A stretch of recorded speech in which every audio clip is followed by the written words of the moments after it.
And with that, we will now take a look at how do you track your sales process now that you've created a deal. So at this point, let me come back to the HubSpot tool, and this is where we had created a deal. I'll just come back to the previous page where I can take a look at all my deals. So at this point, I've created only one deal. So we can see here that this deal card is under appointment scheduled. Now, if you recall, we spoke that you would use HubSpot to manage your pipelines, right? And this is precisely a pipeline and the different stages that you have as part of that pipeline. So just imagine that I have two broad sets of businesses, let's say. So let's say that I have one line of business where I'm trying to deal with edtech companies, and I have another business line or another product that helps say health tech companies to offer some different kind of an offering for their users. So in such scenario where the fundamental product lines are different, or the user cohorts or your customers behaviors or your customers traits are fundamentally different from one another, that is enough of a reason for you to maintain different pipelines. So in this example, I would like to maintain one pipeline for all my edtech businesses, and I would like to maintain another pipeline for all my health tech businesses. Or a few other ways of interpreting this is that I would like to maintain one pipeline for all my domestic or India business. I would like to maintain another pipeline for, say, for the Oceania as a region, for Southeast Asia as another region, for Europe as another region, for Middle East as another region. So I would like to maintain different pipelines for different geographies that I'm trying to speak to and that I'm trying to get a deal with. And in context of each of these pipelines, you have different stages, right? And these stages need not be the same set of stages across pipelines. You can have 5 stages for pipeline 1, you can have 2 stages for pipeline 2, you can have 10 stages for pipeline 4. You can customize this really according to your own needs. So let me show you how you can do that. So for instance, let's take a look at this pipeline. This is the sales pipeline that I have, and consider that this is one of the pipelines in our example, say the EdTech business pipeline. Even the deal name sounds appropriate for it, which is content creation software for career labs. Now, these are the different stages that I have. Appointment scheduled is when I decide that I'm now going to formally talk to Jeevak, where the agenda is not just to solve his problem. That's of course the primary agenda for me, but now comes my secondary agenda as well, wherein I'm trying to make a sale for my product, and that meeting is the appointment schedule meeting. Once I have formally established that Jeevak has a need, my product can solve that. Jeevak has the required budget. Jeevak has the need for it right now and is not looking forward to go live with my product, say 2 years down the lane. And Jeevak is also either the decision maker or a significant influencer within the organization. If I establish these 4 or 5 parameters, then I would move the deal from appointment scheduled to qualified to buy. And it's just a drag and drop that I did just now. And once that is done, then I would move this from qualified to buy to presentation scheduled. Once the presentation is done, then I would move this to decision maker button. So Jeevak could himself be the decision maker, or maybe Jeevak's manager is the decision maker, which is the CEO in this case, because Jeevak is our CBO.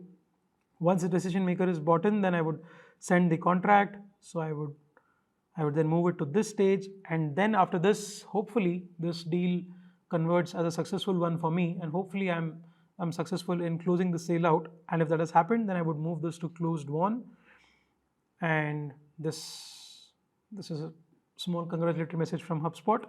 And for any given reason, if I've lost this particular deal, then I'll move it to closed lost. And further, we can also customize the software in such a way that each time you move a deal to closed lost as a stage, maybe you are mandated to give a reason as to why did you lose that deal in the first place. Did you lose the deal because your product was more expensive?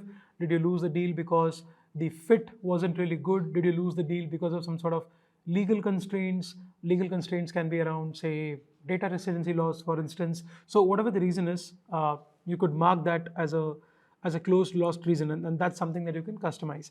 Now let me show you how you customize these pipelines. And the way you can do that is you can just click on the settings icon over here.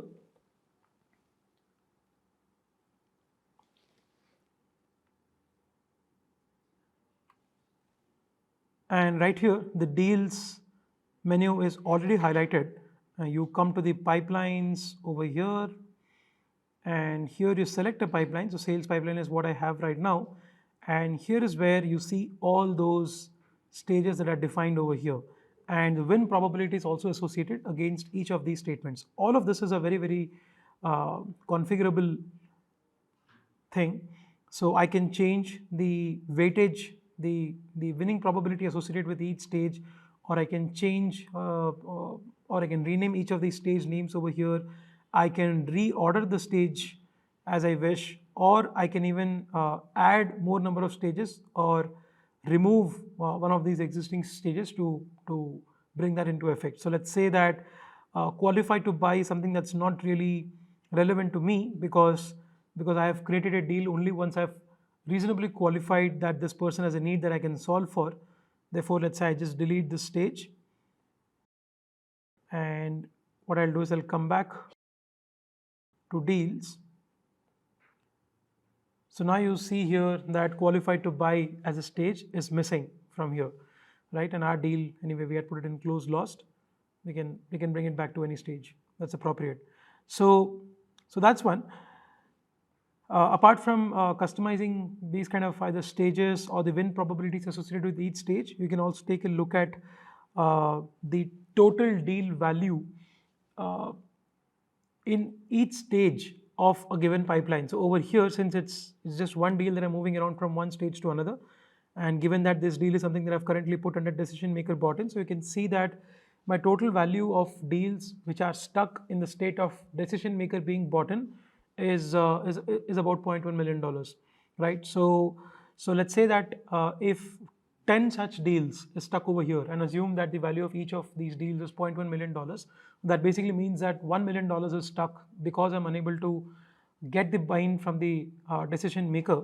And let's say that I have very few number of deals that are either put in the presentation scheduled stage or that are put in the appointment scheduled stage, then you know that this is that point in time where I need uh, some some of those folks who are good in convincing people, or who are good in figuring out what are the objections that the decision maker has, because of which he is not quickly giving you a green or a go ahead to move to the subsequent stages.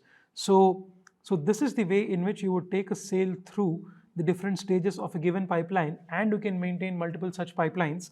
And depending upon where most of your deals are getting bottlenecked on, you get to know at which stage most of these deals are blocked on, and therefore you understand the criticality of your sale process. That is exactly where you need skills, where you need to act, and how do you move forward from that stage till you have reached the closed won stage.